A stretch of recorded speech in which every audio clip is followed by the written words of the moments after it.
Welcome back to the Weeb Lounge, and the anime I'm looking over today is Goblin Slayer. It is a very controversial, violent, but an absolute masterpiece all at the same time. But the thing is, apparently the author has absolutely no freaking idea on how to come up with a proper name.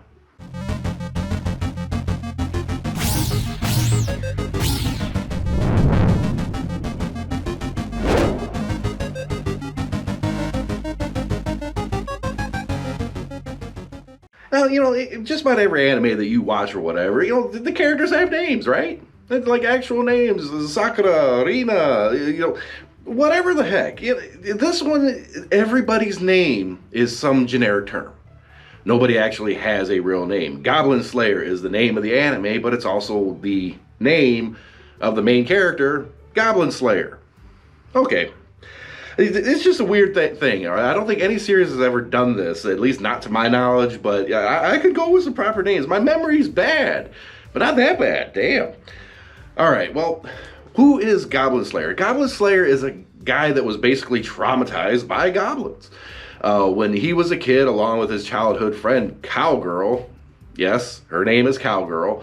Yes, she is voluptuous. Yes, she's cute. Yes, she works on a farm, hence Cowgirl. That's her actual name. I don't get it. But anyways, like, them two were basically ambushed. Their little community was ambushed by goblins, right? Everybody got wiped out except for like a few select people. And Goblin Slayer, along with other people, he's like hiding underneath a floorboard or something away from the goblins, trembling to death. And, this obviously traumatized the hell out of the guy.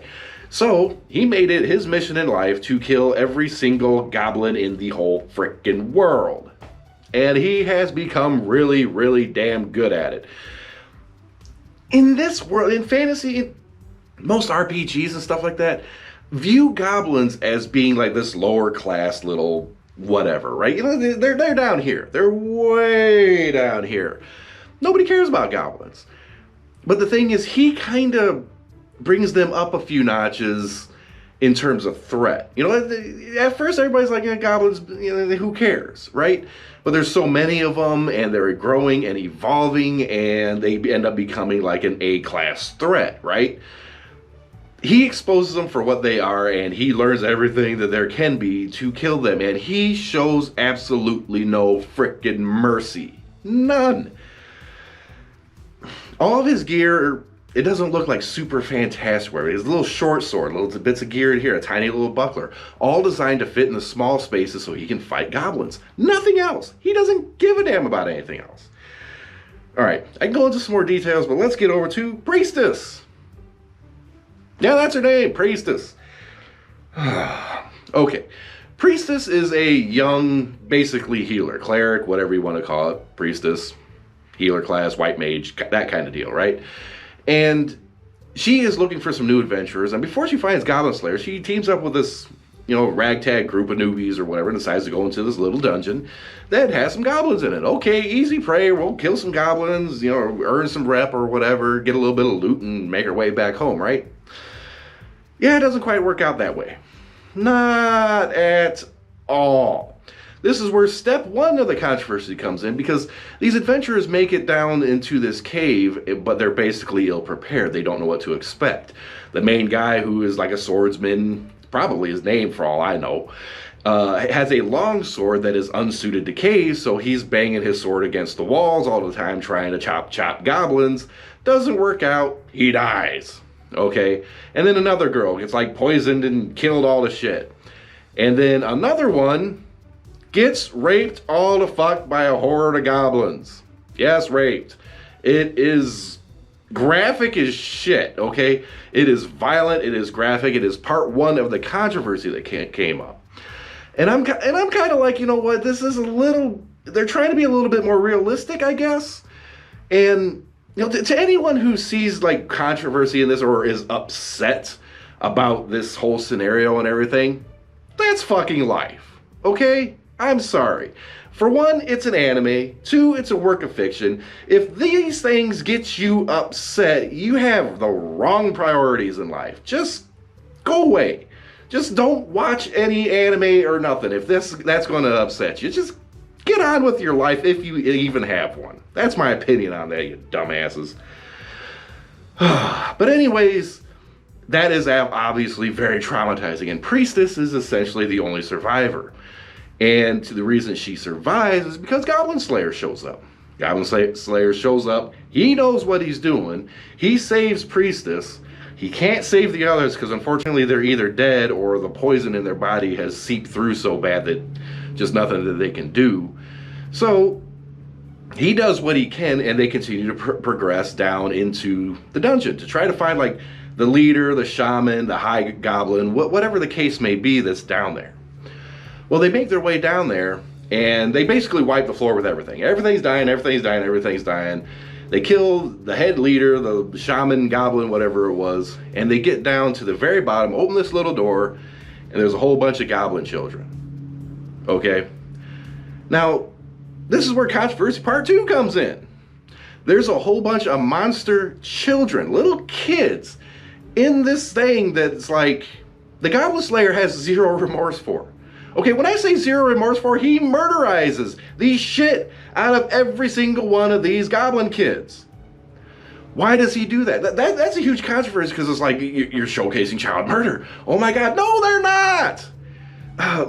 Once again, if you're seeing this work of fiction, fantasy, etc., without any knowledge about where this fantasy realm lies, the lore, anything, and you're trying to pass judgment, quote unquote, eat shit. Okay, that's my thoughts on that. But anyways, he kind of explains why he does it because one, they're monsters. Okay, they're the only thing that they're going to do is hunt and kill humans and other things, right? Two, they hold a lifetime grudge, meaning if they are allowed to survive, their goal is to just go out and murder the hell out of other humans. The lower sense of intelligence, whatever it is, if there is even intelligence, they're monsters, okay? Now, yes, it's kind of icky. Yes, it's kind of creepy, but you know what? When you see the context of it, you realize Goblin Slayer is doing what he has to do and what should be done. There shouldn't be any controversy of it other than SJWs going, oh my God, I can't believe my feelings is hurt. I'm going to post on the Twitters. Eat shit. Seriously. I'm done with that stupid controversy stuff like that. And if that's all you got to do in life, you need a new life. Okay, let's get away from the political part of it, or I guess if that you want to call it that, and move on to a couple of the other characters. And this is where I really wish they had names, right? You got High Elf Archer. Who is this? It's an elf. It's an archer. The name pretty much sums it up. That's kind of what it does in this whole thing. Cute girl, really, really, really good with the bow. Kind of stubborn, maybe a little, maybe slightly uppity. Not like annoyingly so, but she puts herself up on a pedestal a little bit, and she's not terribly shy about letting people know that, right? It's a character I like, though, you know? And then you have the dwarf shaman, basically a guy that is drunk all the time, blows out alcohol, causes fire, lights it. I don't know if you call him a shaman or just a fire breather. Just, you know, he casts other things. I'll give him that. But it's dwarf shaman. That's his name. I'll just go with it. Lizard priest. Yeah, it's another lizard priest. I don't know why he's considered a priest, because he like can manipulate bones or something like that and reanimate skeletons, I guess. He's less of a priest, more of like a lizard necromancer, right? And he walks around with a dagger and stuff. I think if it was lizard necromancer, that would be a little more suiting, you know? I don't know. But the whole tone of this anime, it is very violent, okay? There's no question about it. It is incredibly violent. And it is always against goblins and stuff. The Goblin Slayer himself has a very, very monotone, you know, he doesn't seem to get happy. He doesn't seem to get sad. He always wears his helmet. He never takes his helmet off. You never see him without it, except in one case where after a very large, serious battle, he is basically mortally wounded and has to go back to Sword Maiden. Sword Maiden is basically the high priestess of the whole area kind of thing in a castle, magic powers and stuff.